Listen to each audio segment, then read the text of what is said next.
সাফওয়ান মাহমুদ আপনি লিখেছেন, আমার বয়স 15 বছর, পরিবারের সঙ্গে কানাডায় আছি। আমি নিয়মিত 5 ওয়াক্ত নামাজ আদায় করি, তবে এখানে শুক্রবার সাপ্তাহিক বন্ধ নেই, তাই আমার পক্ষে জুমার নামাজ পড়া সম্ভব হচ্ছে না।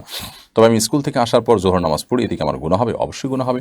ইচ্ছাকৃতভাবে আপনি জুমার নামাজ যদি 3 সপ্তাহ পর পর ত্যাগ করেন, তাহলে সেক্ষেত্রে মুসনাদে আহমদের একটা হাদিস রয়েছে যে অন্তরে আল্লাহ তাআলা মোহর মেরে দেন। ঈমান এবং কুফরের মধ্যে পার্থক্য করবার মতো শক্তি মানুষ হারিয়ে ফেলে যদি এরকম পরিস্থিতি কেউ পড়ে। এজন্য আমাদের উচিত হবে, আমাদের কর্তব্য হবে যে আমরা যে কোনো বললে 5 ওয়াক্ত নামাজ পড়ব, আমাদের ক্ষেত্রে কোনো প্রকার কম্প্রোমাইজ করব না।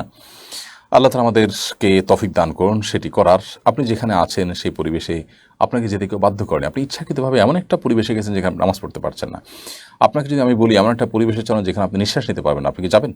ঠিক একইভাবে একজন ইমানদারের জন্য নামাজ নেওয়াটা সেরকম গুরুত্বপূর্ণ। আমার জীবন রক্ষা করা যেরকম গুরুত্বপূর্ণ, ইমান রক্ষা করা তার চেয়ে বেশি গুরুত্বপূর্ণ। সো আমার ইমানই টিকবে না, আমার নামাজ পড়তে পারবো না, সে জায়গায় আমি কেন থাকবো?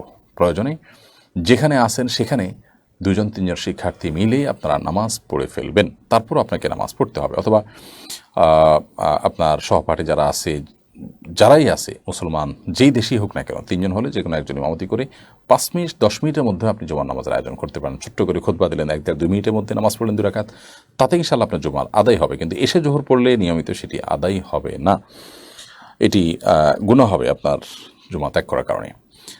আমার গল্প